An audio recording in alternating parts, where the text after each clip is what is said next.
नमस्कार जोहार। आज हमारे साथ गोमिया के पूर्व विधायक डॉक्टर लंबोदर महतो हैं और इनसे जानेंगे कि झारखंड में वर्तमान स्थिति में जो छात्रों का मुहिम आप देख रहे हैं कि कभी राज्यपाल के पास जा रहे हैं, तो कभी विधानसभा के बाहर, तो कभी मुख्यमंत्री आवास पहुंच रहे हैं, राजभवन पहुंच रहे हैं, मोराबादी पहुंच रहे हैं, अनेकों जिलों में आंदोलन हो रही है, छात्र सड़कों पे उतरे हैं, पढ़ाई छोड़ दिए हैं। जानने का प्रयास करेंगे डॉक्टर लंबोदर महतो भी अच्छे पढ़े लिखे हैं, क्या संघर्ष करना पड़ता है जब गरीब असहाय बच्चे जब आर्थिक तंगी के कारण पढ़ाई छूट जाती है। जोहार। जोहार जोहार। देखिए, ये वर्तमान जो सरकार है पूरी तरह से छात्रों के प्रति संवेदनहीन है।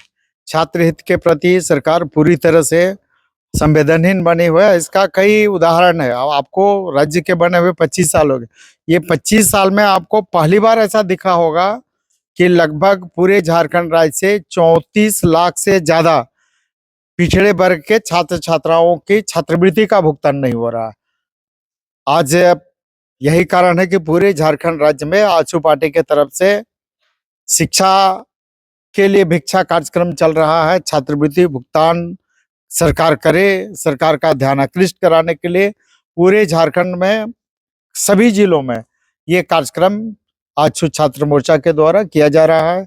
अभी 20 दिसंबर को धनबाद में होना है, अभी रामगढ़ में हुआ, हजारीबाग में हुआ। पूरे राज्य में सरकार को हम लोग पूरी तरह से जो कुंभकर्णी निद्रा में सोई हुए है उसको जगाने के लिए अभियान हम लोग चालू किए हुए हैं। लेकिन एक सवाल ये है कि आप कह रहे हैं कि आजसू के छात्र विंग जो है वो लोग सड़क पे उतरे हैं, शिक्षा के लिए भिक्षा आंदोलन कर रहे हैं, लेकिन आजसू के दिग्गज नेता लोग क्या कर रहे हैं? कौन कहता साझा दिग्गज नेता? ना, हर नेता लगे हुए हैं। अभी आप देखे होंगे कि मेरा विधायक, आजसू पार्टी का विधायक भी विधानसभा में धरना देने का काम किया। आप माननीय सांसद महोदय लोकसभा में इस आवाज को गुंजाने का काम किए। तो आजसू पार्टी के सारे पदाधिकारी, सारे जनप्रतिनिधि इस मामले को लेके गंभीर है। यही कारण है कि हम लोगों ने विधानसभा से लोकसभा तक हर जगह छात्रवृत्ति भुगतान सरकार करे, इसको लेके हम लोग इस मुहिम को जोर किए हुए हैं। एक तरफ से हेमंत सोरेन कह रहे हैं कि हमारे पास केंद्र सरकार के पास बकाया है, जिसके कारण नहीं दे पा रहे हैं पैसा। ये हर चीज पर राज्य सरकार अपनी है। राज्य सरकार के पढ़ने वाले छात्र छात्रा राज्य सरकार के हैं। राज्य सरकार का अपना बजट है, 1,45,00,000 का बजट है। ये इतना बड़ा बजट आप समझ सकते हैं कि एक 45 का बजट का ये कुछ नहीं कर पा रहा है। मतलब ये बहुत बड़ा बजट। मैयाओं को तो खुश करके रख रहे हैं, घर घर 2,500 रुपये दे रहे हैं उनकी मैयाओं को। अभी आप ये देखें ना कि 1,45,000 का लगभग बजट है इस वर्तमान सरकार का, और इस लगभग 9 महीने इस वित्तीय वर्ष का खत्म भी हो चुका है, और अभी मात्र 42% ही ये सरकार अभी तक खर्च कर चुकी है। अभी भी सरकार के पास राशि पड़ा हुआ है, सरकार खर्च नहीं कर पा रही है। पड़ा हुआ है, झूठ के बोल रहे हैं, पैसा नहीं है। बिल्कुल। अगर आप पूछिए ना कि अगर सरकार के पास पैसा नहीं रहता तो पेयजल विभाग का लिखिए, जहाँ के यहाँ के विधायक है, जहाँ के मंत्री हैं।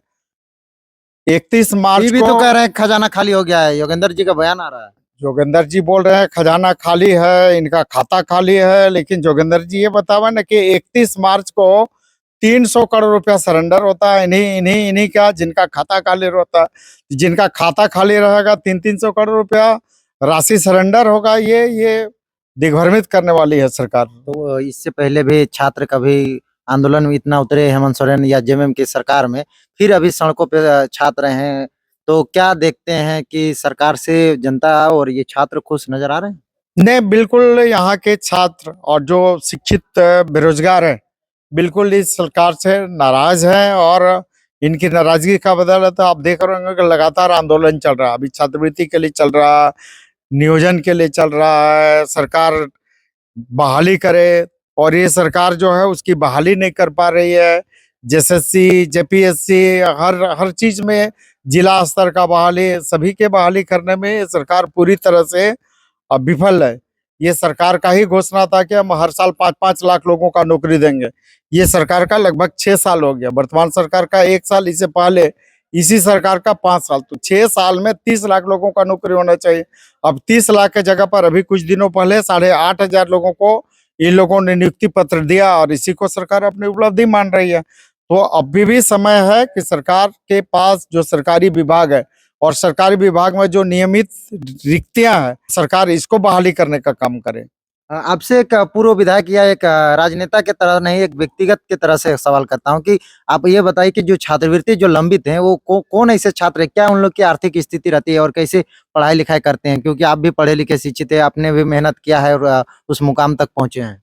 देखिए, झारखंड के लगभग 40% आबादी गरीबी रेखा से नीचे गुजर बसर करने वाली है और इस 40% से नीचे जो गुजर बसर करने वाले बीपीएल है, छात्र भी लगभग मान के चलिए कि लगभग 40% गरीबी रेखा के नीचे के छात्र छात्रा है।